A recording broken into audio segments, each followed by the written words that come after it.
Hey there, if you are looking to start your very own online business in 2020, congratulations on making such a monumental decision.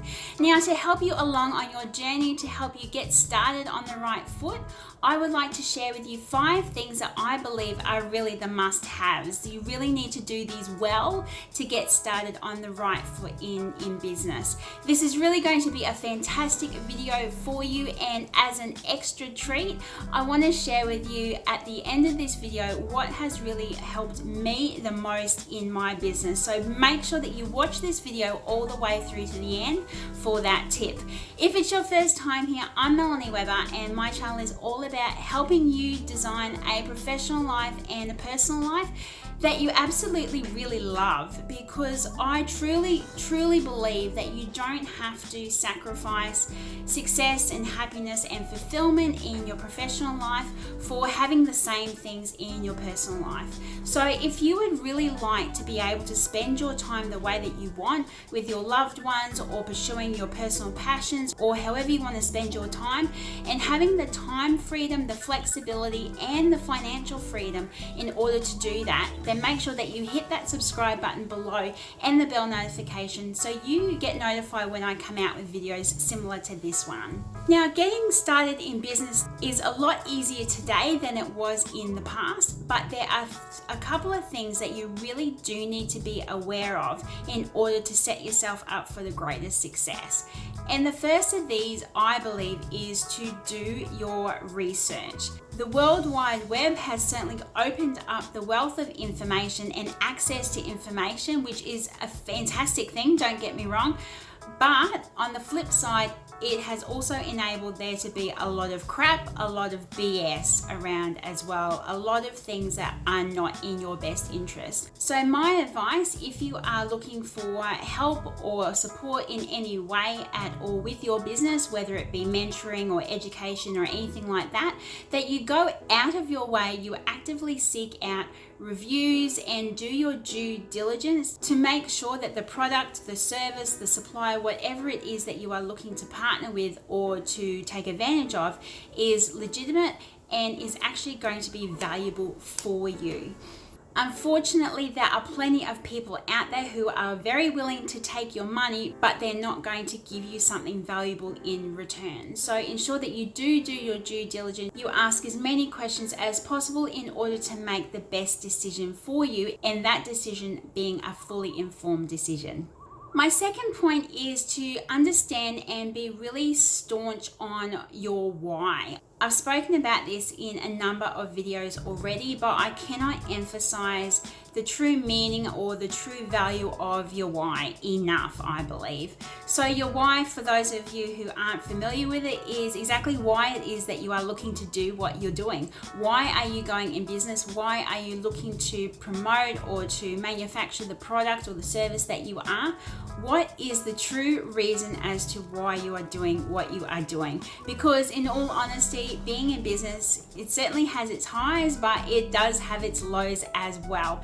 And if your why is not strong enough, if it really doesn't ground you, and it's not something that you can come back time and time again when things are difficult to see you through those tough times, then you are really going to struggle. So ensure that you are very crystal clear on what your why is for doing what you are doing. The third point to really be aware of is your time commitment or your commitment to the business and being realistic with this. And the reason why this is really important is if, for example, this is your main source of income, then you are needing to factor in everything else around it in order to support the fact that you are working on this full time. Now, this is even more critical if this is your side hustle. If your business is a supplementary to your full-time income, or whether you work a 9 to 5 or even if you work part-time, because you are needing to do a little bit more juggling in order to spend time on your business. Now, to bring this together, being clear and being realistic on what you are going to spend on your business, time-wise, monetary-wise, is really important, not just for you, but for anyone else around you who relies on you for your time or relies on you to do anything for them. So everyone knows what they can expect from you, yourself, as well as those significant people in your life. You'll find it so much easier if you plan out, if you have, I prefer a physical planner, but some people prefer digital, whatever works for you. I personally find it a lot easier to block out my time, to put everything into one calendar, both business, personal, social, doctor's appointments, absolutely everything into one calendar, so I can clearly see, as well as those who are close to me can clearly see where I need to spend my time. So I hope that's helpful for you. The fourth point I like to make is to identify what you need to start doing, what you need to stop doing, and what you need to continue doing in order to make your business successful. So if, for example, you are moving from being an employee working a 9 to 5 or a job part-time, being your own boss, being an entrepreneur is very, very different. So a great exercise for you to do is to sit down and identify exactly what habits, what activities that you would do as an employee that just are not suitable for being an entrepreneur. So some examples of things that you might say stop doing are things like keeping up to date on what everyone is doing on Facebook or Instagram, and rather using those platforms, rather use those platforms for your business to have a look at analytics, to study adverts, that sort of thing, rather than just having scoliosis and keeping up with the gossip. And the last tip I'd like to make, or point I'd like to share, is to prepare to be uncomfortable. Particularly if you have never had your own business before, if you are new to marketing and those sorts of things, be prepared to be uncomfortable. Be prepared to have a day one where you just feel like you do not know anything.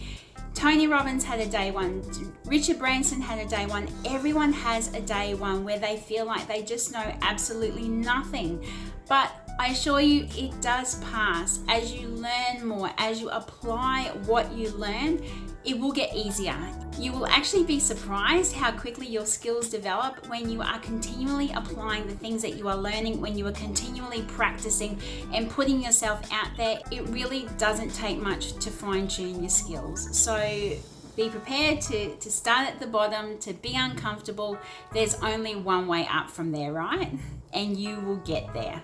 Now, as I said at the start of the video, I wanted you to stay tuned till the end so that I could share with you the thing that I think has made the greatest difference for my business, the thing that I think has helped me the most. So that has really been to set boundaries for myself in terms of how I spend my time, how I spend my energy, all of that sort of thing. Having boundaries of what I am willing to accept, and also to having the confidence to be able to say no to people. It is totally okay to say no. Everyone has the same 24 hours in the day, 7 days of the week, 365 days of the year, most years. It is totally up to you how you spend that time in order to make sure that it is in a way that you want to spend it, that is going to advance your relationships, that is going to advance your personal development, and is ultimately now going to advance your business. So ensure that you set boundaries for yourself, stick to them, and have the confidence to say no to people. Don't commit to things that aren't reflective of your passion and things that you just don't really want to do. Once you do it once, twice, 3 times, you will find it is so much easier, and you'll feel so much better for it because you're not committing yourself to doing something that just isn't aligned to what is in your best interest.